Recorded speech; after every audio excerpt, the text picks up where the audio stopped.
மூகம் கரோதி வாசாலம் பங்கும் லங்கயதே கிரிம் யத்கிருபா தமஹம் வந்தே பரமானந்த மாதவம்.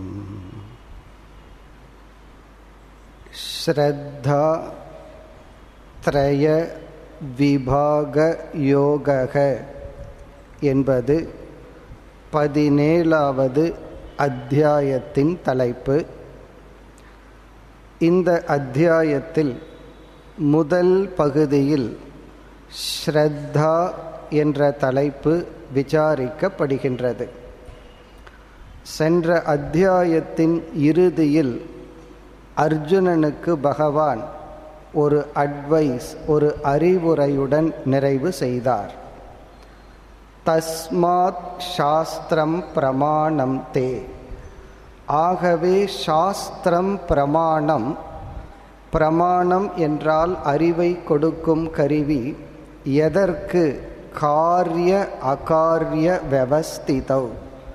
எதை செய்ய வேண்டும், எதை செய்யக்கூடாது, எது தர்மம் எது அதர்மம் என்ற விஷயத்தில் சாஸ்திரம் பிரமாணம் என்று கூறி, ஆகவே சாஸ்திர முறைப்படி உன்னுடைய வாழ்க்கையை அமைத்துக்கொள் என்று நிறைவு செய்தார்.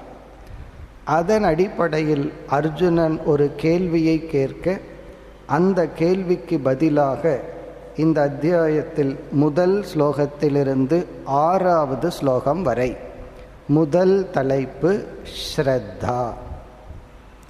ஸ்ரத்தா என்றால் நம்பிக்கை, ஸ்ரத்தை. நம் அனைவருக்கும் தெரிந்த சொல்தான் ஸ்ரத்தை. அது இந்த அத்தியாயத்தினுடைய முதல் தலைப்பு. பிறகு 14வது அத்தியாயத்தில் பகவான் சத்துவம் ரஜஸ் தமஸ் என்று நம்மிடம் உள்ள குணங்களை பிரித்து கூறி விளக்கியுள்ளார். 3 குணங்களை பற்றிய விசாரம் நடைபெற்றது. இந்த அத்தியாயத்தில் பகவான் அதற்கு பிறகு 7வது ஸ்லோகத்திலிருந்து 22வது ஸ்லோகம் வரை குண விபாகத்தை செய்கின்றார். சத்துவம் ரஜஸ் தமஸ் என்ற குணங்களை பற்றிய ஒரு விசாரம் நடைபெறுகிறது. ஆகவே இந்த அத்தியாயத்தின் முதல் தலைப்பு ஸ்ரத்தை, 2வது டாபிக் குணத்தை பற்றியது. கடைசி தலைப்பு ஓம் தத் சத் என்ற சொல் எப்படி பயன்படுத்த வேண்டும், எதற்கு பயன்படுத்தப்படுகிறது, அந்த சொல்லினுடைய அர்த்தம் என்ன என்பது இந்த அத்தியாயத்தினுடைய கடைசி தலைப்பு. இவ்விதம் இந்த அத்தியாயத்தில் நமக்கு 3 மேஜர் டாபிக், 3 தலைப்புகள். ஒன்று ஸ்ரத்தை, இனி ஒன்று குண விபாகம், சத்வரஜஸ் தமஸ் என்ற குணங்கள். 3வது ஓம் தத் சத் என்ற சொல்லினுடைய பொருளும் அதை பயன்படுத்துகின்ற விதமும். இந்த குணத்தை பற்றி பகவான் இங்கு எப்படி கூறுகின்றார் என்றால், சென்ற அத்தியாயத்தில் நம்மிடம் இருக்க வேண்டிய நற்குணங்களை தெய்வீ சம்பத் என்றும், நம் மனதில் இருக்க வேண்டிய தீய எண்ணங்கள், தீய கொள்கைகள், தவறான குணங்களை ஆசுரி சம்பத் என்றும் கூறினார். அதே கருத்துதான் பகவான் இங்கு சத்வகுணம், ரஜோகுணம், தமோகுணம் என்று இந்தந்த குணங்கள் சாத்விகமான குணங்கள். இந்த சாத்விகமான குணங்களெல்லாம் தெய்வீ சம்பத். இந்தந்த குணங்கள் ராஜசமான குணம், தாமசமான குணம் என்று மனதில் இருக்க வேண்டிய இருக்கக்கூடாத குணங்களை சத்துவம் ரஜஸ் தமஸ் என்றும் பிரிக்கப்பட்டுள்ளது. தெய்வீ சம்பத் என்று சொன்னாலும் சாத்விக குணம் என்று சொன்னாலும் ஒரே பொருள். ஆசுரி சம்பத் என்றாலும் ராஜசி தாமசி குணங்கள் என்று சொன்னாலும் ஒரே பொருள். ஆகவே அந்த தலைப்பும் இந்த அத்தியாயத்தில் வருகின்றது. இப்பொழுது நாம் முதல் தலைப்புக்குள் செல்வோம். முதல் தலைப்பு ஸ்ரத்தா. இந்த அத்தியாயத்தின் பெயரே ஸ்ரத்தாத்ரயம், திரயம் என்றால் 3, விபாகம் என்றால் பிரிவு. இப்போ இங்கு நம்ம ஸ்ரத்தையினுடைய லட்சணத்தை பார்க்க போகிறோம். ஸ்ரத்தை என்றால் நம்பிக்கை, விஸ்வாசக. இந்த ஸ்ரத்தையினுடைய லட்சணம், இது எப்படி பிரிவுபட்டுள்ளது, ஸ்ரத்தையை நாம் எப்படி வளர்த்தி கொள்ளுதல், இந்த ஸ்ரத்தையினுடைய மகிமை என்ன, ஸ்ரத்தையினுடைய தன்மை என்ன என்பதை சுருக்கமாக பார்க்க போகின்றோம். அர்ஜுனனுடைய கேள்விக்கு செல்வதற்கு முன் ஒரு முகவுரையாக ஸ்ரத்தையை பற்றி சில கருத்துக்களை பார்ப்போம். நாம் பார்க்கின்ற முதல் கருத்து, ஸ்ரத்தை என்றால் என்ன, ஸ்ரத்தா அதனுடைய லட்சணம் என்ன. டெக்னிக்கலாக ஸ்ரத்தைக்கு சாஸ்திரம் கொடுக்கிற லட்சணம் பிரமாணே விஸ்வாசக ஸ்ரத்தா. இதுதான் டெக்னிக்கலாக சாஸ்திரம் கொடுக்கிற லட்சணம். பிரமாணே விஸ்வாசக ஸ்ரத்தா. பிரமாணம் என்றால் அறிவை கொடுக்கும் கருவி. அறிவை கொடுக்கும் கருவியில் நம் மனதில் ஏற்படுகின்ற நம்பிக்கைதான் ஸ்ரத்தை. ஒரு கருவி நமக்கு அறிவை கொடுக்குது. சரியாகவே அந்த கருவி அறிவை கொடுத்திருந்தாலும் அந்த கருவியில் நமக்கு நம்பிக்கை இருந்தால்தான் நமக்கு அறிவாக அது மாறும். நம்பிக்கை இல்லாமல் அறிவை கொடுக்கும் கருவியின் மூலமாக அறிவு ஏற்பட்டாலும், இங்கு அறிவு என்றால் மனதில் விருத்தி எண்ணம் ஏற்பட்டாலும் அது அறிவாக மாறாது. அந்த அறிவை கொடுக்கும் கருவியில் நமக்கு நம்பிக்கை இல்லை என்றால், இப்போ உதாரணமாக கண் மூலமாக ஒரு பொருளை பார்க்கின்றோம். அந்த பொருளை கண் காட்டி கொடுக்கிறது. கண்கிறது கேமரா மாதிரி, ஃபோட்டோ எடுக்கிற மாதிரி காட்டி கொடுக்கின்றது. இந்த கண் உண்மையாகவே அந்த பொருளை காட்டுதா அல்லது பொய்யாக இல்லாததை காட்டுதா அப்படிங்கிறது கண் சொல்லாது. கண் ஒரு பொருளை காட்டுமே தவிர அந்த பொருள் உண்மையா பொய்யா அப்படின்னெல்லாம் கண் காட்டாது. பிறகு அறிவு தான், ஸ்ரத்தை தான் அதை முடிவு செய்கிறது. நீரை போல ஒரு காட்சி வருகிறது. முதல்ல கண்ணை பார்த்து அது நீர்னு நினைக்கிறோம். பிறகு அறிவு வந்தவுடன் இது காணல் நீர் என்ற அறிவு வந்தவுடன் அந்த கண் காட்டுகின்ற நீர் காட்சியை நாம் நம்புவதில்லை. ஏன்னா இந்த இடத்துல கண் பொய் சொல்கிறது என்று புரிந்து கொள்கிறோம். அதே போல ஒருவர் ஒரு ஸ்டேட்மெண்ட் நமக்கு சொல்றார். ஒருத்தர்கிட்ட நம்ம பேசிட்டு இருக்கோம். அவர் ஏதோ ஒரு இன்ஃபர்மேஷன் சொல்றார். அது உண்மையா இருக்கலாம், பொய்யாகவும் இருக்கலாம். அறிவை கொடுக்கும் கருவிதான் நமக்கு தவறான அறிவையும் கொடுக்கிறது. ஒருத்தர் ஒரு ஸ்டேட்மெண்ட் நமக்கு சொன்னால் அது பிரமாணம், அறிவை கொடுக்கும் ஒரு வாக்கியம். ஆனால் அவரே நம்மிடம் பொய் சொன்னால் என்ன செய்கிறார்? எந்த கருவி அறிவை கொடுக்குமோ அதுவே நமக்கு தவறான அறிவையும் கொடுக்கின்றது. இப்போ ஒருத்தர் ஏதோ ஒரு வார்த்தை, ஒரு சென்டென்ஸை நமக்கு சொல்கிறார். அதை கேட்குறோம். ஒரு கால் அது உண்மையாகவே இருந்தாலும் அவரிடத்திலும் அவர் சொல்கின்ற வாக்கியத்திலும் நமக்கு ஸ்ரத்தை இல்லை என்றால், நம்பிக்கை வரவில்லை என்றால் அந்த வாக்கியம் நமக்கு ஞானமாக மாறாது. அப்போ ஸ்ரத்தை என்பது பிரமாணே விஸ்வாசக, அறிவை கொடுக்கும் கருவியில் நமக்கு இருக்கின்ற நம்பிக்கை. அந்த அறிவை கொடுக்கும் கருவியில் நம்பிக்கை இருந்தால் தான் அந்த கருவியே நமக்கு அறிவை கொடுக்கும் கருவிங்கிற ஸ்டேட்டஸ், தன்மையை அடைகின்றது. அதுபோல் காதாகலாம் அல்லது சுவையாகலாம், எந்த ஒரு பிரமாணமாகலாம். குறிப்பாக நம்ம லைஃப்பில் அதிகமாக அறிவை அடைவது கண் மூலமாகவும் சப்தம் மூலமாகவும். ஒருவரிடத்தில் அரை மணி நேரம் பேசிகிட்டு இருந்தோம் அப்படின்னா அவர் ஒரு 20-30 சென்டென்ஸ் நமக்கு சொல்லி இருந்தால், வாக்கியங்கள் சொல்லி இருந்தால், அதில் அவர் எவ்வளவு உண்மையை சொல்லியிருக்காரோ எவ்வளவு பொய்யை சொல்லியிருக்காரோ அது அப்பாற்பட்டது. எவ்வளவு வாக்கியத்தை நம்ம நம்பியிருக்கிறோமோ அது நமக்கு அறிவு. எவ்வளவு வாக்கியத்தை நம்ம நம்பவில்லையோ அது அறிவாக நமக்கு வேலை செய்யாது. நம்ம அப்படித்தானே நடந்துட்டுருக்கோம். ஒருவரிடம் அரை மணி நேரம் பேசிகிட்டு இருப்போம், அவர் விஷயங்களை சொல்லிக்கொண்டே இருப்பார். பிறகு நம்ம மனசுக்குள்ளேயே கணக்கு போடுவோம், இது அவர் சொல்கிற பொய், இது மிகைப்படுத்தி சொல்கிறார், இப்படியே நம்ம ஃபில்ட்ரு பண்ணிகிட்டு இருப்போம். இதை செய்யறது யாருன்னா ஸ்ரத்தா, நம்பிக்கை. இப்போ நம்பிக்கை தான் பிரமாணத்திற்கு பிரமாணம்ங்கிற ஸ்டேட்டஸை கொடுக்கின்றது. அறிவை கொடுக்கும் கருவி அறிவாக நமக்கு மாற வேண்டுமென்றால் அது நம்பிக்கை.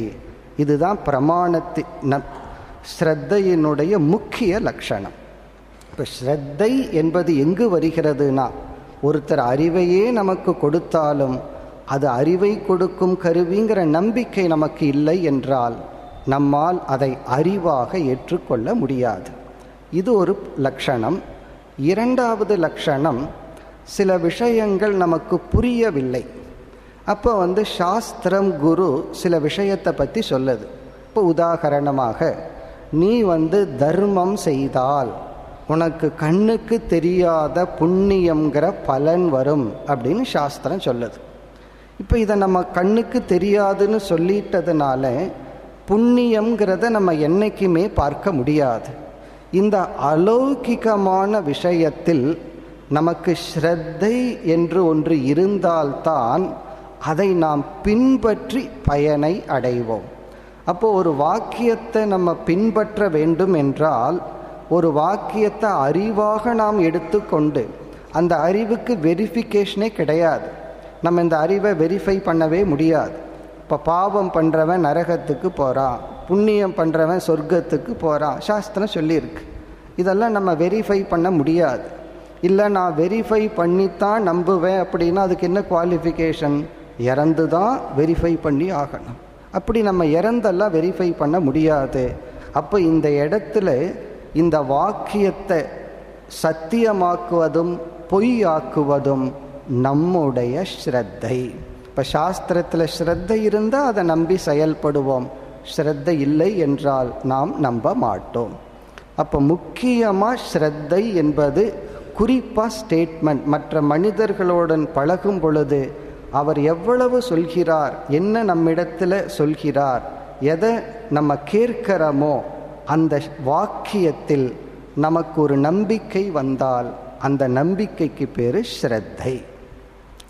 இனி அடுத்த கருத்து, இந்த ஸ்ரத்தை இருக்கே, இந்த ஸ்ரத்தை சில சமயங்களில் ஒருத்தரை நம்ம நம்புகிறோம், உண்மை, அவர் சொல்கிறது உண்மைங்கிற எண்ணம் நமக்கு வந்து விட்டது. ஆனால் அவர் பொய் சொல்லி இருக்கின்றார்.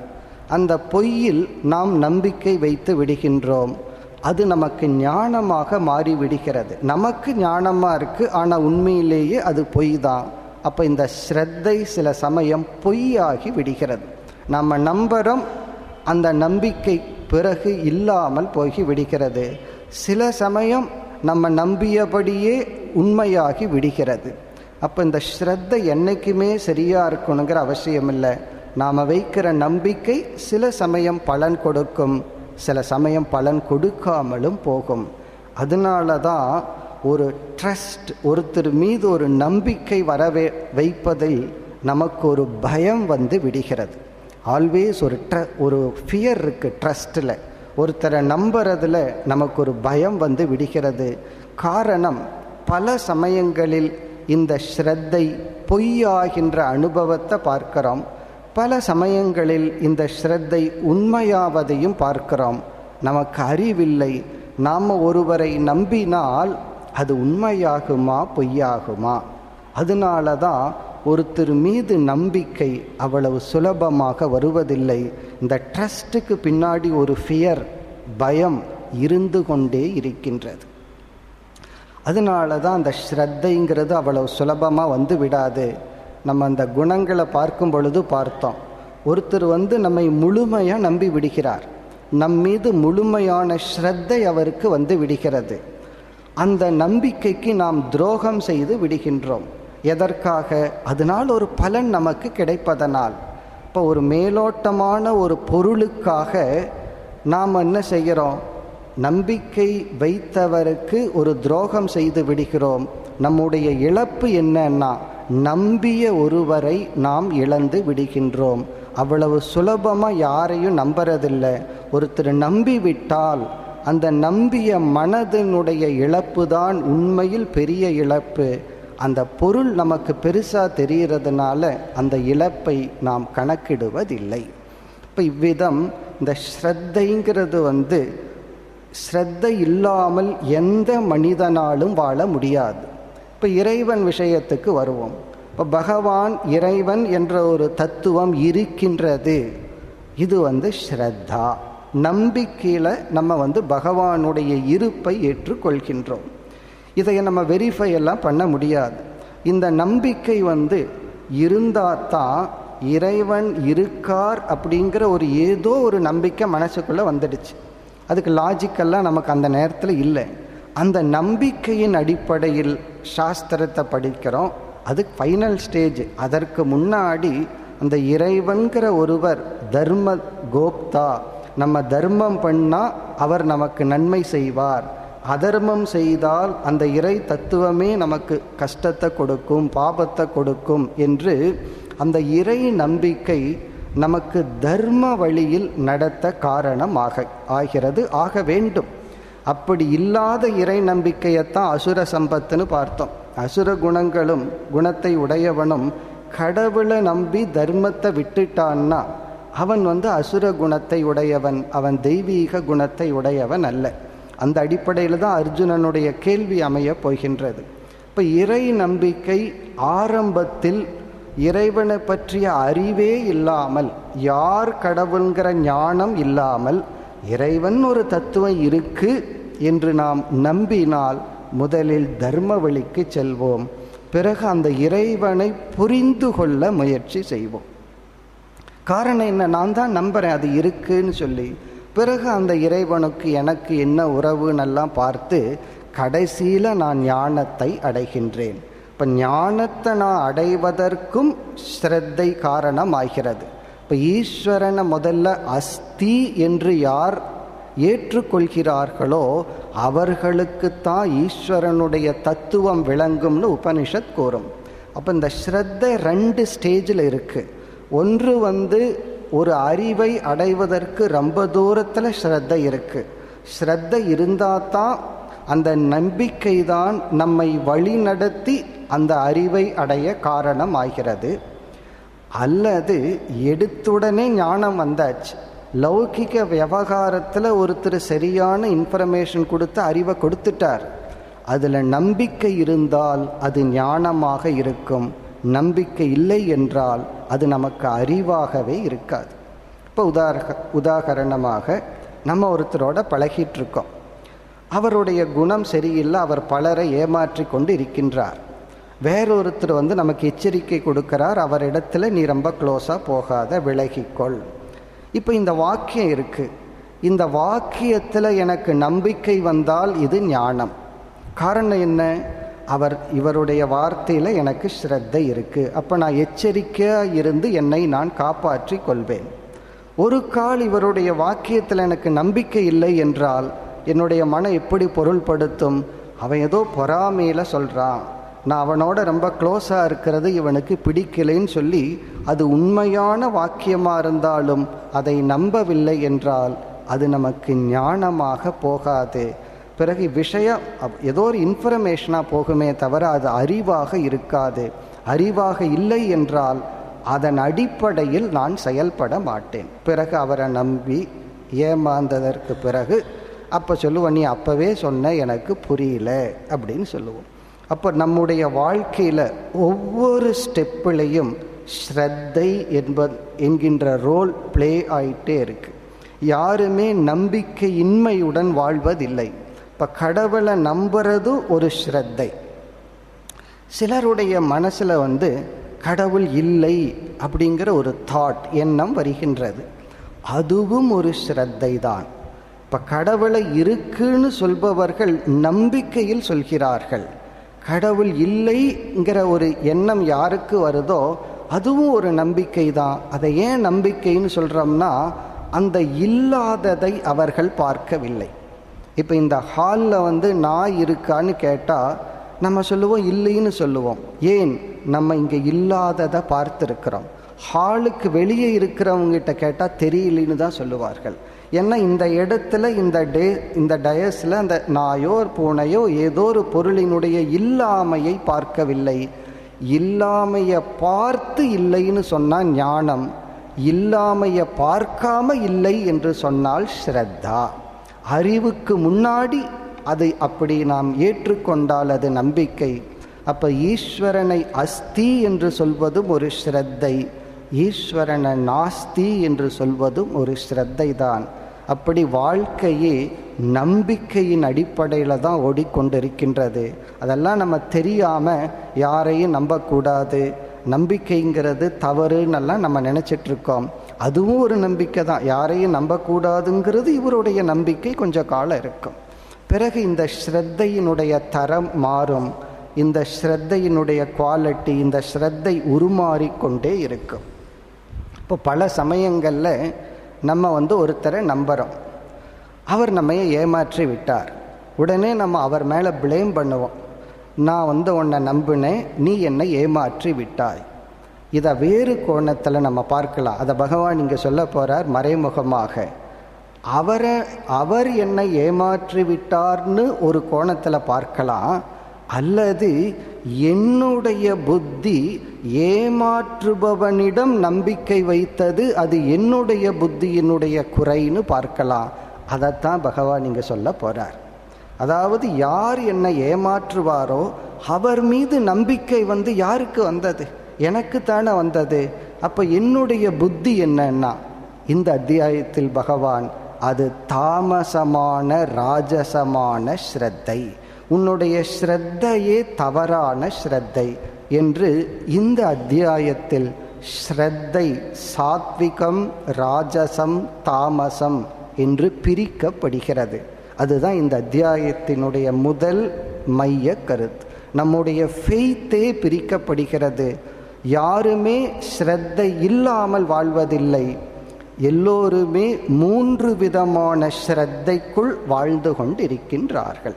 இப்போ இந்த முகவரையுடன் நாம் இந்த அத்தியாயத்திற்குள் செல்லலாம். அர்ஜுனனுடைய கேள்வி. இப்போ அர்ஜுனனுடைய கேள்வி ஸ்ரத்தையை மையமாக வைத்து ஆரம்பித்ததனால்தான் பகவான் ஸ்ரத்தையை தலைப்பாக எடுத்து கொள்கின்றார். இப்போ அர்ஜுனன் எப்படிப்பட்ட ஒரு சிந்தனையுடன் இந்த கேள்வியை கேட்கின்றான் என்றால், அர்ஜுனன் ஒரு மனிதனை கற்பனை செய்கின்றான். ஒரு மனிதன் சாஸ்திர ஞானத்தை உடையவன். ஏன்னா பகவான் கன்க்ளூஷன், முடிவு என்னன்னா, சாஸ்திரந்தான் எது காரியம் எது அகாரியங்கிறதுக்கான அறிவை கொடுக்கும் கருவி அப்படின்னு சொல்லிட்டார். ஆகவே அந்த அறிவின் அடிப்படையில் நீ செயல்படுன்னு சொல்லி முடிச்சிருக்கார். அப்போ அர்ஜுனனுடைய சிந்தனை இவ்விதம் ஓடுகின்றது. ஒருத்தனுக்கு சாஸ்திர ஞானம் இருக்கு, சாஸ்திரத்தில் ஸ்ரத்தையும் இருக்கின்றது. அவனை பற்றி பிரச்சனை இல்லை, ஏன்னா சாஸ்திரத்தை தெரிஞ்சிருக்கிறான், அந்த சாஸ்திரத்தில் ஸ்ரத்தையும் உள்ளது. நீ இதை செஞ்சால் உனக்கு இந்த பலன், தர்மப்படி வாழ்ந்தா நீ நல்லா இருப்ப, அதர்மப்படி வாழ்ந்தா நீ நல்லா இருக்க மாட்ட, சத்தியமேவ ஜெயதே. சாஸ்திரத்தை கேட்குறான், இவன் நம்புகின்றான். அர்ஜுனன் அவனை நீக்கி விடுகின்றான். அவனை பற்றி பிரச்சனை இல்லை, அவன் தெய்வீ சம்பத்தை சார்ந்தவன். இப்போ யார் ஃபஸ்ட்டு கேட்டகரி? சாஸ்திரத்தை அறிந்தவன், ஸ்ரத்தை உடையவன். ஃபஸ்ட்டு கேட்டகரியில் அர்ஜுனனுக்கு ப்ராப்ளம் இல்லை. இனி செகண்ட் கேட்டகரி என்னன்னா, சாஸ்திரத்தை அறியாதவன், ஸ்ரத்தையும் அற்றவன். ரெண்டும் கிடையாது. சாஸ்திரமும் தெரியாது, எது தர்மம் எது அதர்மங்கிற சாஸ்திர அறிவும் கிடையாது. அப்படியே யாராவது சாஸ்திரம்னு சொன்னாலும் சாஸ்திரத்தில் ஸ்ரத்தையும் இல்லை. அர்ஜுனன் அப்படிப்பட்ட மனிதனை ஈஸியாக ஆசுரி சம்பத்தை சேர்ந்தவன்னு புரிஞ்சுக்கிறான். சாஸ்திர ஞானமும் கிடையாது, ஸ்ரத்தையும் கிடையாது. இனி ஒரு தேர்டு கேட்டகரி, மூன்றாவது என்னன்னா, சாஸ்திரம் படித்தவன். இவனுக்கு சாஸ்திரம் எல்லாம் நல்லா படித்து வச்சிருக்கான், ஆனால் ஸ்ரத்தை இல்லை. அப்படி எத்தனை பேர் இருக்காங்க? சாஸ்திரத்தையெல்லாம் இந்த குறிப்பாக இந்த லிட்ரேச்சர் படிக்கிறவங்கெல்லாம் தெரிஞ்சோ தெரியாமலையோ சாஸ்திரத்தை சேர்ந்து படிச்சிடுறாங்க. நம்ம தமிழ் லிட்ரேச்சர் ரிலீஜியன்லேருந்து பிரிக்க முடியாத ஒரு லிட்ரேச்சர். அதனால தான் முருகப்பெருமானை தமிழ் கடவுள்னெல்லாம் சொல்லிடுறோம். இப்போ இவனுக்கு சாஸ்திரம் தெரிகிறது, ஆனால் அந்த சாஸ்திரத்தில் நம்பிக்கை இல்லை. சொர்க்கம், நரகம், பாபம், புண்ணியம், இதில் எல்லாம் தர்மம், இதில் எல்லாம் நம்பிக்கை இல்லை. இறை வழிபாடு, ஏன் நாம் இறைவனை வழிபடுறோம், எதற்கு இந்த கோயில்கள், யாகங்கள், பூஜைகள், இதில் நம்பிக்கை இல்லை. இவனையும் அர்ஜுனன் ஈஸியாக புரிஞ்சுக்கிறான். இந்த கேட்டகரி ஆஃப் மனுஷனையும் அசுர குணத்தை சேர்ந்தவன். இங்கே அசுர குணம்னா நம்ம ஏற்கனவே பார்த்துட்டோம், நோய்வாய்ப்பட்ட மனதை உடையவன் அப்படிங்கிற லிஸ்ட்டில் சேர்த்திக்கிறான். அந்த ஏரியாவில் அவனுக்கு மனம் நோய்வாய்ப்பட்டுள்ளது அல்லது பிளாக் ஸ்பாட் அப்படின்னு சொல்லுவாங்க. சில பேர் எல்லா ஏரியாலையும் கரெக்டாக இருப்பான், ஏதோ 1-2 புத்தி அந்த இடத்துல ஒர்க் பண்ணாது. அவனையும் அர்ஜுனன் புரிந்து கொள்கின்றான். இப்போ 3 கேட்டகரி. சாஸ்திரம் தெரிஞ்சவன், நம்பிக்கை உடையவன், அவன் தெய்வீக குணத்தை சார்ந்தவன், அல்லது நம்ம லாங்குவேஜில் ஆரோக்கியமான மனதை உடையவன். சாஸ்திரமும் தெரியாது, ஸ்ரத்தையும் கிடையாது, அவன் நோய்வாய்ப்பட்ட மனதை உடையவன். 3வது கேட்டகரி, சாஸ்திரம் தெரியும் ஆனால் நம்பிக்கை இல்லை, கரெக்டாக சொல்லி நான் நம்ப மாட்டேன்னு சொல்லுவார்கள். சில பேர் எல்லாம் இப்படியெல்லாம் சொல்கிறாங்க, இப்படி இறைவனை சொல்கிறார்கள், எல்லாம் சொல்லுவான், ஆனால் எனக்கு நம்பிக்கை இல்லை, நான் சாஸ்திரத்தை நம்பலை, இறைவனை நம்பலை, தர்மத்தை நம்பவில்லை, பாப புண்ணியத்தை நம்பவில்லை. இந்த மனிதனையும் அர்ஜுனன் புரிந்து கொள்கின்றான். இவனையும் நம்ம நோய்வாய்ப்பட்ட மன லிஸ்டில் சேர்த்திக்கலாம். இனியொருவனிடத்துல தான் அர்ஜுனனுக்கு சந்தேகம் வருகிறது. அதுதான் இங்கு கேள்வியாக கேட்கப்படுகிறது. அர்ஜுனனுடைய சந்தேகம் என்னவென்றால், சாஸ்திர ஞானம் இல்லை. அவனுக்கு சாஸ்திரத்துக்கு தன்னை எக்ஸ்போஸ் பண்ணுற அளவுக்கு ஞானம் இல்லை, அல்லது சாஸ்திரத்தை புரிஞ்சுக்கிற சக்தி அவனுக்கு இல்லை. ஆனால் ஸ்ரத்தாவான், ஸ்ரத்தை அவனுக்கு இருக்கின்றது. சாஸ்திர அறிவு இல்லை, ஆனால் ஸ்ரத்தை இருக்கு. சாஸ்திரம் சொல்லப்படி கேட்கணும், நம்ம ஒழுக்கமாக இருக்கணும், கடவுளை நம்பணுங்கிற நம்பிக்கை உண்டு. ஆனால் எது சரி எது தப்பு, அல்லது சாஸ்திர ஞானம் இல்லை, இறை ஞானம் இல்லை. அவன் தெய்வீக குணத்தை சார்ந்தவனா, அசுர குணத்தை சார்ந்தவனா? இதுதான் அர்ஜுனனுடைய கேள்வி. அதாவது சாஸ்திர ஞானம் இல்லை, ஆனால் ஸ்ரத்தை இருக்கு. அப்படி பலரை நம்ம பார்க்கிறோம். பலர் என்ன, அதுக்குள்ளே நம்மளே லிஸ்டில் இருப்போம். சம்டைம் ஒரு ஃபெய்த் இருக்கும், மனசார நல்லதை பண்ணணும்னு நினைப்போம். ஆனால் நம்ம செய்கிறதெல்லாம் யாருக்கு நல்லது பண்ணணும்னு நினைக்கிறோமோ அவங்களுக்கு கஷ்டமாகவே இருக்கும். எஸ்பெஷலி இந்த பேரண்ட்ஸ் இருக்காங்களே, குழந்தைகளுக்கு நல்லது பண்ணணும்னு நினச்சிட்டு குழந்தைகளுக்கு என்னென்ன கஷ்டத்தை கொடுக்க முடியுமோ கொடுத்துட்ருப்பார்கள். அவங்க இன்டென்ஷன் என்னன்னா நல்லது தான், குழந்தை நல்லா இருக்கணும்னு நினச்சிட்டு குழந்தையினுடைய வளர்ச்சிக்கு இவர்கள் தடையாக இருப்பார்கள். இந்த இடத்துல என்ன ஆகுதுன்னா, நாலேஜ் இல்லை, எப்படி வளர்க்கணும், எந்த இடத்துல ஃப்ரீடம் கொடுக்கணும், எங்கே ஃப்ரீடம் கொடுக்கக்கூடாது, எப்படி நடத்தணுங்கிற அறிவு இல்லை. ஆனால் இன்டென்ஷன் நல்லா இருக்கு, நல்லா இருக்கணுங்கிற உணர்வு இருக்கு. அதான் ஸ்ரத்தை. நம்பிக்கை உண்டு, அன்பு இருக்கின்றது, பாசம் இருக்கின்றது, ஆனால் அறிவு இல்லை. இவனுடைய நிலை என்ன? இதுதான் அர்ஜுனனுடைய கேள்வி. இப்போ கேள்வியை பார்த்தா, ஏ சாஸ்திர விதிம் உத்ஸ்ருஜ்ய, அர்ஜுனன் கேட்குறான், எந்த மனிதன் சாஸ்திரத்தினுடைய விதியை விட்டு விட்டு யஜந்தே ஸ்ரத்தயான்விதாக, ஸ்ரத்தையுடன் அவன் இறைவனை வழிபடுகின்றானோ, அல்லது கடமையை செய்கின்றானோ, அல்லது கர்மத்தில் ஈடுபடுகின்றானோ. இங்கே சாஸ்திரம்னா எது சரி எது தவறு அப்படிங்கிற நாலேஜ் இவன் இப்படியோ லூஸ் பண்ணிடுறான். இது குழந்தைய வளர்த்துறது முதல் கொண்டு எல்லா விஷயத்திலும், இறைவனை வழிபடுவதில் முதல் கொண்டு எல்லா விஷயத்திலும் இது பொருந்தும். அறிவு இல்லை, ஆக்ஷனில் தப்பு பண்ணிடுறோம். ஆட்டிடியூடு கரெக்டாக இருக்குது, ஆட்டிடியூடில் தப்பு பண்ணல, நல்லா தான் இருக்கணும்னு நினைக்கிறோம். ஆனால் செயல் நம்ம என்ன நினைக்கிறோமோ அதற்கு ஆப்போசிட்டாக ரிசல்ட் வர்ற மாதிரி நம்முடைய ஆக்ஷன் அமைகிறது. காரணம் அறிவில்லை. அதை கூறி இப்படி ஒருத்தரை அர்ஜுனன் கற்பனை செய்து, தேஷாம் நிஷ்டா து கா கிருஷ்ண, ஹே கிருஷ்ணா அவர்களுடைய நிலை என்ன? சத்துவம் ஆகோ ரஜஸ்தமக, அவர்கள் சாத்விகமான மனிதர்களா, ராஜசமான மனிதர்களா, தாமசமான மனிதர்களா? இதுதான் அர்ஜுனனுடைய கேள்வி. இனி பகவானுடைய பதிலுக்கு வருவோம். இங்கே பகவான் என்ன சொல்கின்றார், நம்ம பதிலை நேரடியாக பார்த்துட்டு பிறகு ஸ்லோகத்திற்குள் செல்லலாம். இப்போ அர்ஜுனன் எப்படிப்பட்ட மனிதனை மனசில் வச்சுட்டு கேள்வியை கேட்குறான்? சாஸ்திர ஞானம் இல்லை, ஆனால் ஸ்ரத்தை உண்டு. அவனுடைய நிலை என்ன? இங்கே பகவான் அவனுடைய நிலை இதுன்னு டைரக்ட் ஆன்சர் சொல்லலை. காரணம், அந்த ஸ்ரத்தையை மூன்றாக பிரிக்கிறார். அவனுடைய ஸ்ரத்தை சாத்விகமாக இருந்தால், அவனுக்கே தெரியாம சாத்விகமான ஸ்ரத்தையாக இருந்தால் அவன் தெய்வீக குணத்தை சார்ந்தவன். அவனுடைய ஸ்ரத்தை ராஜசமான தாமசமான ஸ்ரத்தையாக இருந்தால் அவன் அசுர குணத்தை சார்ந்தவன். இதுதான் பதில். இப்போ இங்கே பகவானுடைய பதில் நீ ஸ்ரத்தை அப்படிங்கிறது ஒரு கேட்டகரின்னு நினைக்கிறேன். ஸ்ரத்தைனா ஏக தத்துவம்னு நினைக்கின்றாய். இங்கே பகவான் அர்ஜுனனுக்கு ஸ்ரத்தை மூன்றாக பிரிக்கப்படுகிறது. சாத்விகமான ஸ்ரத்தை, ராஜசமான ஸ்ரத்தை, தாமசமான ஸ்ரத்தை என்று நம்முடைய நம்பிக்கையே மூன்று கேட்டகரியாக பிரிக்கப்படுகிறது. அதனால நம்ம புரிந்து கொள்ள வேண்டிய கருத்து, நம்பிக்கை இன்மையுடன் எந்த ஜீவனும் வாழ்வதில்லை. அவனுடைய நம்பிக்கைகள் சாத்விகம், ராஜசம், தாமசம்ங்கிற கேட்டகரியில் இருக்கு. நீ சொன்ன மனிதன் சாஸ்திரத்தை அறியாத போதிலும் அவனுக்கு சாத்விகமான ஸ்ரத்தை இருந்தால் அவன் செய்கின்ற செயல் அனைத்தும் தெய்வீ சம்பத்திற்குள் தான் வருகின்றது. சில சாஸ்திர விதிமுறைகள் மீறப்பட்டிருந்தாலும் அவன் சாத்விகமானவன், தெய்வீக குணத்தை உடையவன்தான்.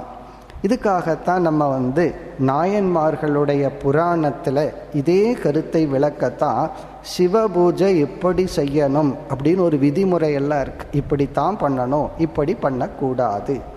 அதே சாஸ்திரத்தில் தான் கண்ணப்ப நாயனாருடைய பூஜையை மிக உயர்வாக சொல்லப்பட்டுள்ளது. எந்த சாஸ்திரம் இப்படித்தான் சிவனை வழிபடணும், இந்த மலரை பயன்படுத்தணும், பயன்படுத்தக்கூடாது, இப்படித்தான் வலம் வரணும், இப்படி ஒரு விதியை விதிச்சதோ அதே சாஸ்திரம் உனக்கு ஸ்ரத்தை என்று ஒன்று இருந்தால், கண்ணப்பருடைய ஸ்ரத்தை சாத்விகமான ஸ்ரத்தை, ஒரு பக்தி இருந்தது, தியாகம் இருந்தது, அந்த ஸ்ரத்தை இருந்தால் நீ சாஸ்திர விதியை விட்டாலும் நீ ஒரு சாத்விகமான தெய்வீ சம்பத்தை உடையவன். நீ சாஸ்திரம் தெரிஞ்சிருக்கிறையோ இல்லையோ, உன்னுடைய ஸ்ரத்தை ராஜசமாக தாமசமாக இருந்தால், உன்னுடைய நம்பிக்கையினுடைய தரம் குறைவாக இருந்தால், அது நீ சாஸ்திரம் தெரிஞ்சிருந்தாலும் சரி தெரியாட்டியும் சரி, அது ஆசுரி சம்பத். இதுதான் பகவானுடைய பதில். இந்த கண்ணப்ப நாயனாருடைய பூஜை முறை தவறு, ஆனால் அவரிடத்தில் இருந்த அந்த ஸ்பிரிட் இருக்கே, நமக்கு எல்லாம் தெரியும். ஒரு கறி துண்டை வாயில் வைப்பாராம், டேஸ்டாக இருக்கிறத எடுத்து பகவானுக்கு வச்சுருவாராம். இப்போ இந்த இடத்துல அந்த சுவையை தெரிஞ்ச உடனே யாராவது வாயிலேருந்து எடுக்கிறதுக்கு மனசு வருமா? ஒரு குழந்தைகிட்ட ஒரு நல்ல சாக்லேட்டை கொடுத்துட்டு முதல் கடி கடிச்ச உடனே பிடுங்கி பாருங்க என்ன ஆகும்னு சொல்லி. அப்போது அந்த சுவையை தியாகம் செய்கின்ற மனம், அதுதான் சாத்விகமான ஸ்ரத்தை. அதாவது அன்பு பக்தின்னு வந்தால் அது தியாகமாக வெளிப்பட்டால் அந்த அன்பு பக்தி சாத்விகம்.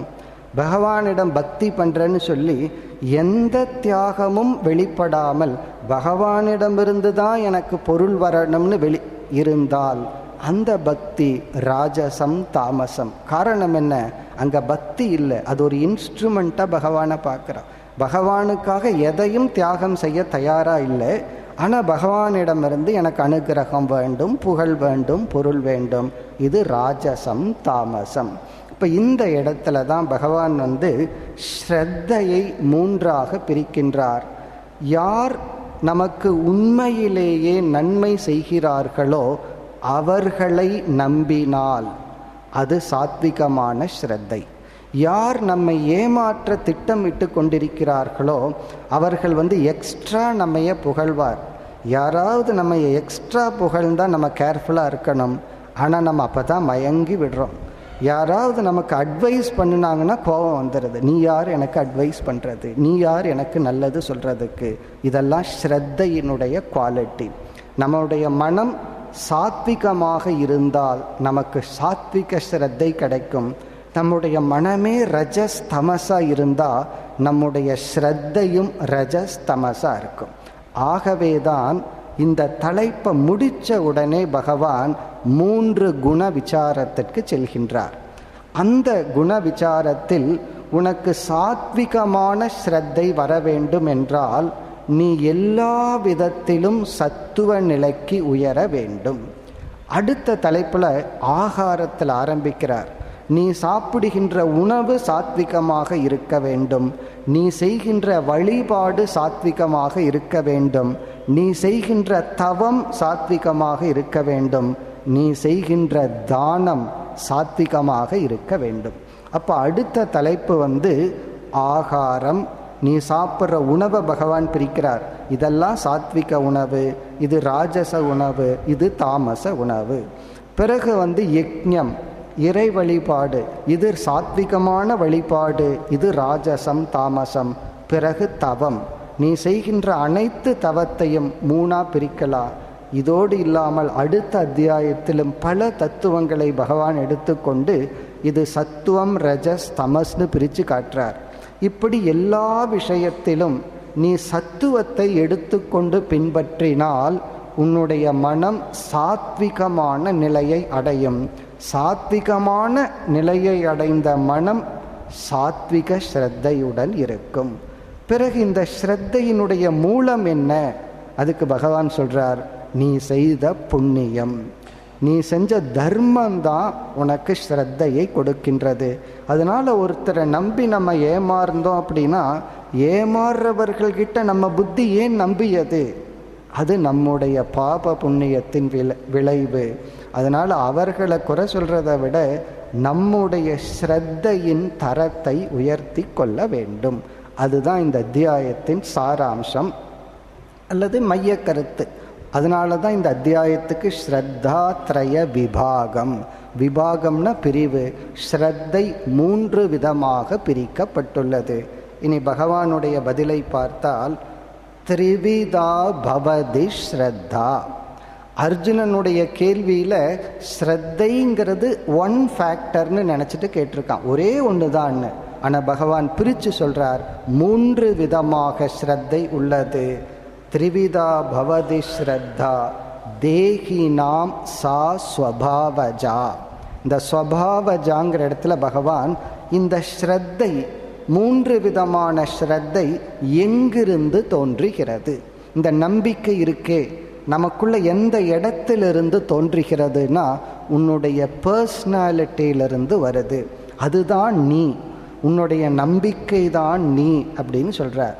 உன்னுடைய சுபாவம் சாத்விகமாக இருந்தால் சாத்விகமான ஸ்ரத்த வரும்.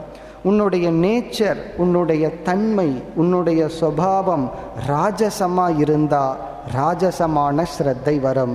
உன்னுடைய சுபாவம் தாமசமாக இருந்தால் தாமசமான ஸ்ரத்தை வரும். பிறகு விளக்கிறார், நான் எப்படி கண்டுபிடிக்கிறது நான் எந்த ஸ்ரத்தையில் இருக்கின்றேன்? அதுக்கு ஒரு பகவான் க்ளூ கொடுக்கிறார். அதாவது நீ வணங்குகின்ற தேவதையை பொறுத்து இருக்கு. இதெல்லாம் சாத்விகமான தேவதை, இதெல்லாம் ராஜசமான தேவதை, இதெல்லாம் தாமசமான தேவதை. ஏன்னா சில பேர் பேய் பிசாசையெல்லாம் வணங்கி கொண்டிருப்பார்கள். அதையே பகவான் சொல்றார், இதெல்லாம் தாமசமான ஸ்ரத்தை உடையவர்கள் தாமசமான தேவதையை வணங்குவார்கள். யக்ஷ ரக்ஷர்களை, சில ராஜசமான மனிதர்களை ராஜசமான ஸ்ரத்தை உடையவர்கள் வணங்குவார்கள். பிறகு சாத்விகமான தேவதைகளை சாத்விகமான மனிதர்கள் வணங்குவார்கள்.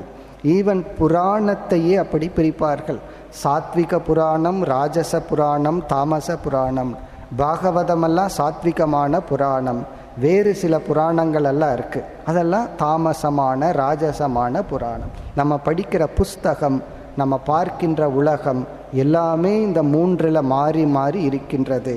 அதனால் இங்கு பகவான் கூறுகின்றார், சாத்விகி ராஜசி செய்வ தாமசி சேதி தாம் சுருணு என்று முதலில் ஸ்ரத்தையை 3ஆக பிரித்து பிறகு அடுத்த பகுதியில் ஒரு உண்மையை சொல்கிறார்.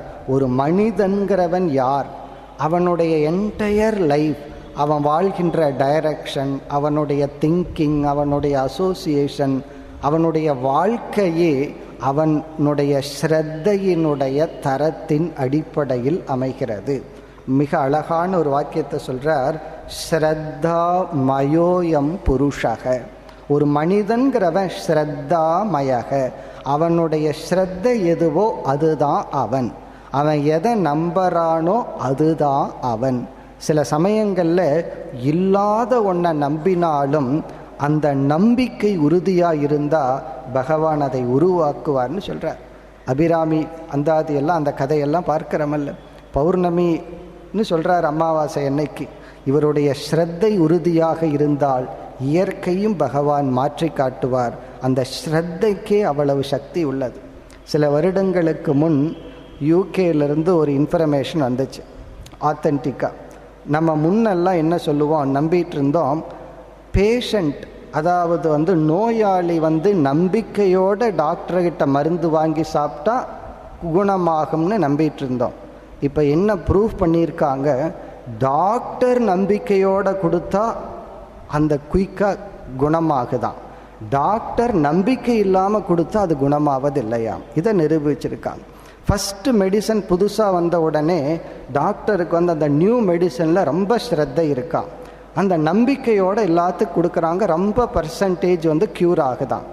பிறகு யாரோ 2-3 பேஷண்ட்டு இது சரியாக வரல, இதில் எனக்கு ரியாக்ஷன் வந்துடுச்சு அல்லது அலர்ஜி வந்துடுதுன்னு சொன்ன உடனே டாக்டருக்கு அது மேலே நம்பிக்கை போகுதான். உடனே அந்த நம்பிக்கை இல்லாமல் பேஷண்ட்டுக்கு கொடுக்கும் பொழுதே மனசுக்குள்ளே ஒர்க் ஆனாலும் ஆகலாம், இல்லை மீண்டும் திருப்பி வந்தாலும் வருவார் அப்படின்னு கொடுத்தா ஒர்க் ஆகிறது இல்லையா. இதிலிருந்து என்ன தெரிகிறதுன்னா, ஸ்ரத்தை வாங்குபவர்கள் மட்டுமல்ல கொடுப்பவரிடத்துல இருக்கு.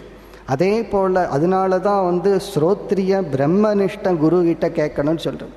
இவர் தர்மத்தை போதிக்கிறவர் ஏதோ போதிக்கிறோம் எனக்கே நம்பிக்கை இல்லை அப்படின்னு நினச்சிட்டு தர்மத்தை போதித்தா அந்த வார்த்தையில் சக்தி இருக்காது, கேட்குறவங்களுக்கு பிரயோஜனம் இருக்காதான்.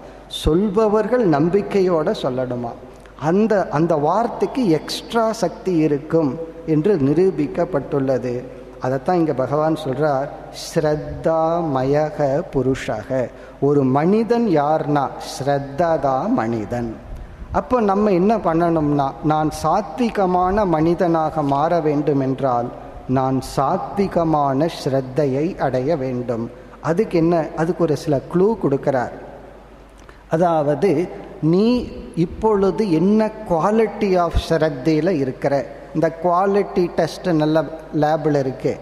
அதுபோல் நம்ம மைண்டு இப்போ என்ன குவாலிட்டியில் இருக்குது, அதுக்கு ஒரு டெஸ்ட் கொடுக்குறார் பகவான். நீ வழிபடுகின்ற தேவதை யார், நீ யாரை தேவதையாக வழிபடுற. இங்கே தேவதைனா கடவுளுக்கு போக வேண்டாம், ஈவன் ஒரு ஹியூமன் பீயிங்லேயே யார் உனக்கு மாடலாக இருக்காங்க. உன் ரூமில் யார் ஃபோட்டோவை வச்சிருக்கிற, யாரை நீ வர்ஷிப் பண்ணுற, யாரை நீ அப்ரிஷியேட் பண்ணுற, அது. பிறகு இரண்டாவது பிரகாரக, எப்படி நீ அவர்களை வழிபடுகின்றாய். ஒன்று தேவதை, அது உன்னுடைய ஸ்ரத்தையினுடைய தரத்தை காட்டி கொடுக்கும். இந்த டாபிக் ஸ்ரத்தா லிங்கம்னு சொல்கிறேன், அடையாளம். இப்போ நான் எந்த லெவல் ஆஃப் ஸ்ரத்தையில் இருக்கிறேன்னு நான் எப்படி கண்டுகொள்வது? நான் யாரை அப்ரிஷியேட் பண்ணுறேன், நான் யாரை புகழ்கின்றேன், யாரை இகழ்கின்றேன், யாரை நான் ரோல் மாடலாக வச்சிருக்கிறேன், அது என்னுடைய ஸ்ரத்தையினுடைய தரத்தை குறிக்கின்றது. பிறகு இரண்டாவது இந்த இடத்துல தேவதையை வச்சு சொல்கிறார். பிறகு அந்த இறைவனை நீ எப்படி வழிபடுகின்றாய், பிரகாரக. பிரகாரம்னா மெத்தட் ஆஃப் வர்ஷிப்.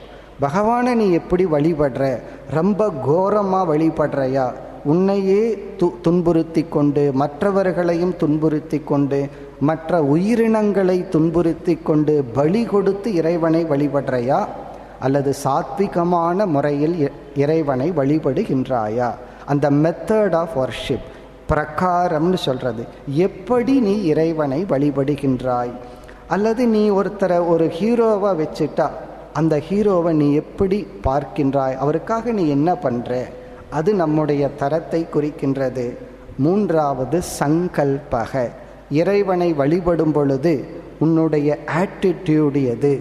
அது சுயநலமாக இருக்கா, இல்லை இறைவனை வழிபட்டு அவனை அழிக்கணுங்கிற, மற்றவனை அழிக்கணுங்கிற ஆட்டிடியூடா, அல்லது உனக்கு லௌகிக சுகந்தான் வேணுங்கிற ஆட்டிடியூடா, அல்லது சித்த சுத்தி வேணுங்கிறது உன்னுடைய ஆட்டிடியூட். உன்னுடைய பாவனை மன தூய்மை அடையணும், நல்ல புத்தி வரணுங்கிறது இருக்கா, அல்லது வெறும் மெட்டீரியல் மட்டும்தான் இருக்கா? அப்படின்னா உன்னுடைய மனம் அந்த அளவுக்கு தான் வளர்ந்துருக்கு. பொருளில் மட்டும்தான் சுகத்தை அடைகின்ற தன்மை, அந்த லெவல், அந்த கிராஸ் லெவலில் தான் நீ இருக்க. அல்லது உறவுகள், பிறகு தியாகம், பிறகு நன்மை, மற்றவர்கள் மகிழ்வதை பார்த்து மகிழ்கின்ற அளவுக்கு மனம் உனக்கு சென்சிட்டிவ் ஆயிருக்கா, அல்லது நான் மட்டும் சந்தோஷமாக இருக்கணும்னு நீ நினைக்கிறையா? இவ்விதம் இந்த சில ஸ்லோகங்களில் பகவான் நீ யாரை வாழ்க்கையில் லட்சியமாக வச்சிருக்க, யாரை நீ வர்ஷிப் பண்ணுற, யார் உனக்கு ரோல் மாடலாக உன் மனது பார்க்கிறது, பிறகு எப்படி இறைவனை வழிபடுகின்றாய், பிரகாரம், பிறகு என்ன ஆட்டிடியூட், என்ன சங்கல்பத்தில் வழிபடுகின்றாய், அது உன்னுடைய ஸ்ரத்தையின் தரத்தை காட்டி கொடுக்கும். அதுதான் மற்ற சில ஸ்லோகங்கள். யஜந்தே சாத்விகா தேவான், தேவர்களையெல்லாம் சாத்விகமான ஸ்ரத்தையுடையவர்கள் வழிபடுகின்றார்கள். பிறகு யக்ஷ ரக்ஷாம்சி ராஜசாகா, யக்ஷர்கள் ரக்ஷர்கள் போன்றவர்களையெல்லாம் ராஜச ஸ்ரத்தை உடையவர்கள் வழிபடுகின்றார்கள். இது கடவுள் மட்டுமல்ல, மற்ற மனிதன் ஒருத்தன் இனியொருத்தனை அப்ரிஷியேட் பண்ணுறான்னா நீ யாரை அப்ரிஷியேட் பண்ணுற, அது உன்னுடைய தரத்தை நிர்ணயிக்கும். அவங்களுடைய தரத்தை அது நிர்ணயிக்காது, அது உன்னுடைய தரத்தை நிர்ணயிக்கின்றது. பிறகு பிரேதான் பூதகணாம், சில பேர் வர்ஷிப் பண்ணுறதே நைட்டு 12 மணிக்கு பூஜை ஆரம்பிப்பார்கள். அந்த காலம், தேவதை வழிபடுகின்ற முறை. பிறகு பகவான் சொல்கிறார், இவர்களெல்லாம் என்ன செய்கிறார்கள்னா என்னையும் அவர்களையும் அவர்கள் துன்புறுத்துகின்றார்கள். சில பேர் தன்னுடைய உடலையே கோரமாக துன்புறுத்துவார்கள். அதுக்கு இந்த இடத்துல பகவான் சொல்கிறார், கர்ஷயந்த ஷரீரத், நான் அவர்கள் இந்த இடத்துல பகவான் சொல்கிறார், இந்த உடலையே துன்புறுத்தி இறைவனை வழிபடுபவர்களை அவர்களை துன்புறுத்துகிறார்கள். இங்கே பகவான் சொல்ல, அவர்களுக்குள் இருக்கின்ற என்னை துன்புறுத்துகிறார்கள் சொல்கிறார் பகவான். அவங்க யாரை துன்புறுத்துகிறார்களா?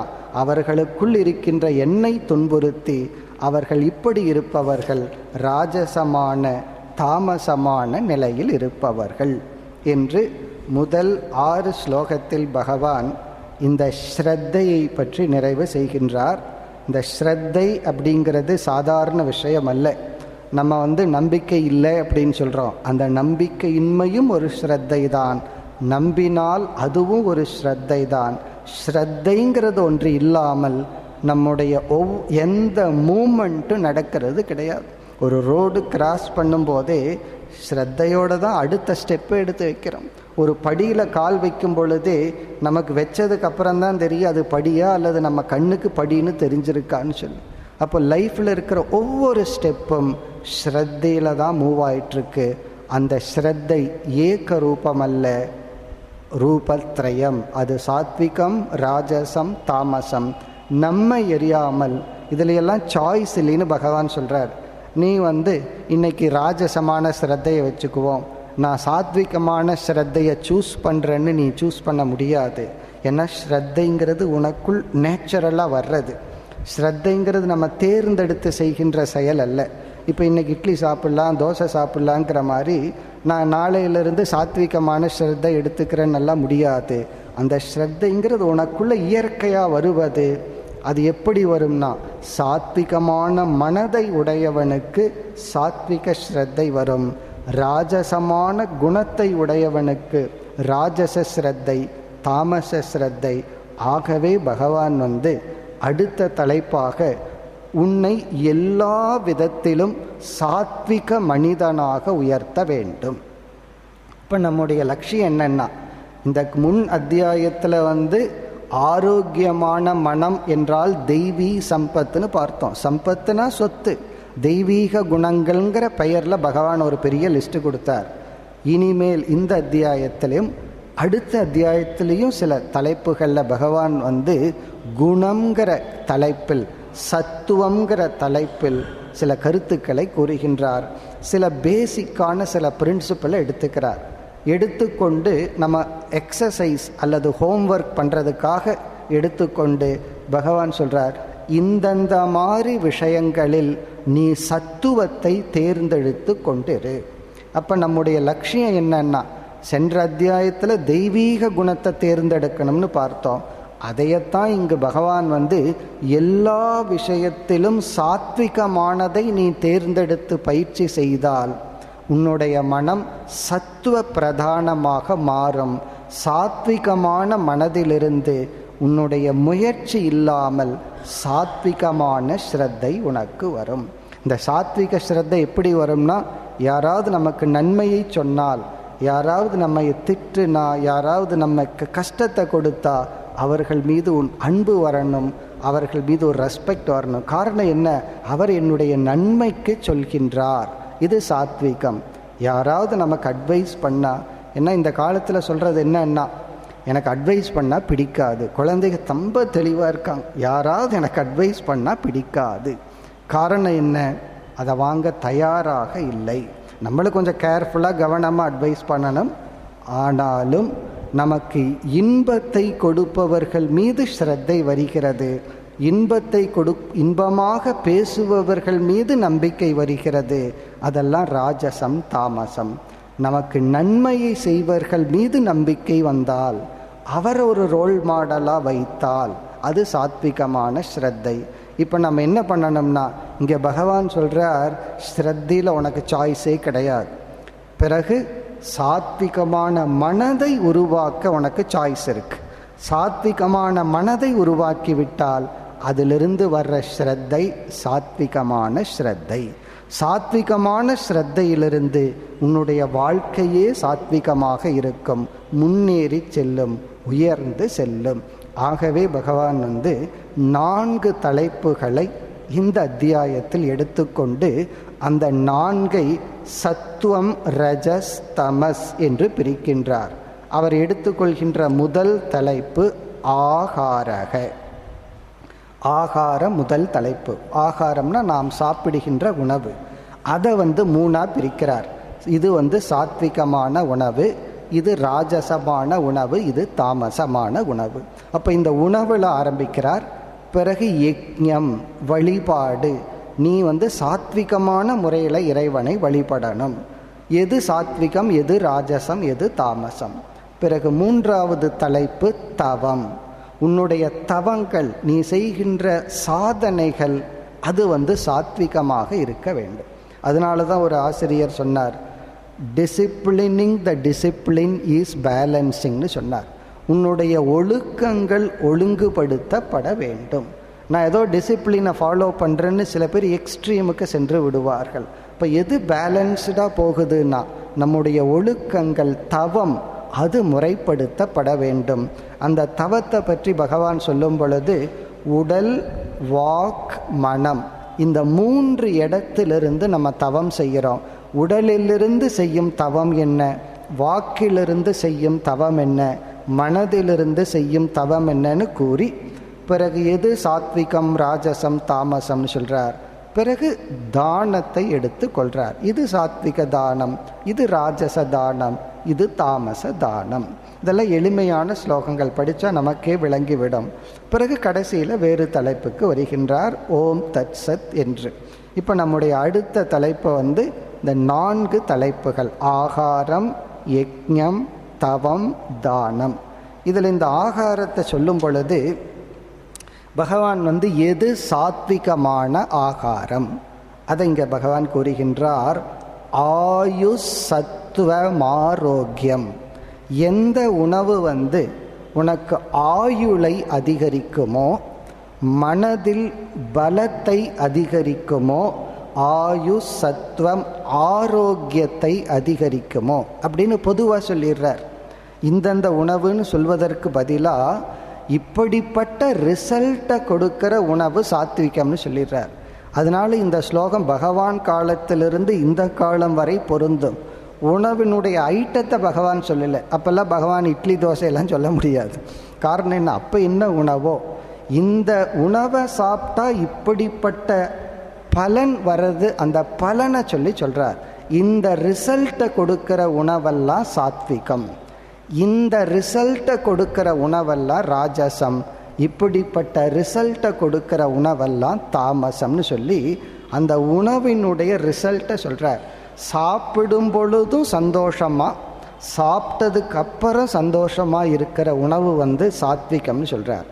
ராஜச சொல்லும்போது ஆப்போசிட்டாக சொல்கிறார். சாப்பிடும்போது எரிஞ்சுழுந்துட்டு சாப்பிட்டதுக்கப்புறம் எரிஞ்சுழுந்துட்டு இருக்கிற உணவு ராஜசம். தாமசம் என்ன அப்படின்னா அது கெட்டு போன அழுகிய காலம் கடந்த சரியாக சமைக்காத நல்லா பகவான் சொல்கிறார். இதெல்லாம் நம்ம ஸ்லோகத்தை படித்தாவே நன்கு விளங்கிவிடும். இப்போ இந்த உணவை பற்றி உபனிஷத் கூறும் பொழுது இந்த உணவு 3 சாஸ்திரம் பிரிக்கிறது சாந்தோக்கிய உபனிஷத்தில். அதாவது சூக்ஷ்மமான பகுதி நம்முடைய மனமாக உருவாகின்றது. அடுத்த செகண்ட் லெவல் இருக்கிறது உடலினுடைய ஆரோக்கியமாக எலும்பு தசையாக உருவாகிறது. தேர்டு பார்ட்டு தான் அது வெளித்தள்ளப்படுகிறது. அப்போ அந்த உணவில் உணவு நம்முடைய மனதை உருவாக்க ஒரு கருவி. இதெல்லாம் ஆரம்ப நிலையில் எல்லாத்தையும் கடந்து போயிட்டா இந்த உணவெல்லாம் ஒரு பெரிய இன்ஃப்ளூயன்ஸ் பண்ணாது. இருந்தாலும் ஆரம்ப நிலையில் உணவு நம்முடைய உடல் ஆரோக்கியம் மன ஆரோக்கியத்தை நிர்ணயிப்பதனால் இந்த 3 ஸ்லோகங்களில், அதாவது 8, 9, 10 இந்த 3 ஸ்லோகத்தை படித்தாவே நமக்கு ஈஸியாக புரிஞ்சிடும். இதில் இது சாத்விகம் ராஜசம் தாமசம்னு சொல்கிறார். அதாவது உடல் ஆரோக்கியம் மன ஆரோக்கியம் பலம், பிறகு சாப்பிடும் பொழுதும் சாப்பிட்டதற்கு பிறகும் ஒரு நிறைவை கொடுக்கின்ற உணவு சாத்விகம். பிறகு ராஜசம் அதிங்கிற வார்த்தையை சேர்த்திக்கிறார். எல்லாமே அதிகமாக இருக்குது. அதிக காரம், அதிக புளிப்பு, அதிக கசப்பு, இந்த அதிக உஷ்ணம், எது அதிகமாக இருக்கிறதோ அது ராஜசம், எது அளவாக இருக்கோ அது சாத்விகம். இந்த சாத்விகத்தில் அளவுங்கிறது ரொம்ப முக்கியம். நான் சாத்விகமான உணவு சாப்பிட்றேன்னு சொல்லி 8 ஆப்பிள் சாப்பிட்றோம்னு வச்சுக்குவோமே, அப்போ அது சாத்விகம் அல்ல. இப்போ அளவாக சாப்பிட்றது சாத்விகம், எல்லாமே அதிகமாவது ராஜசம்.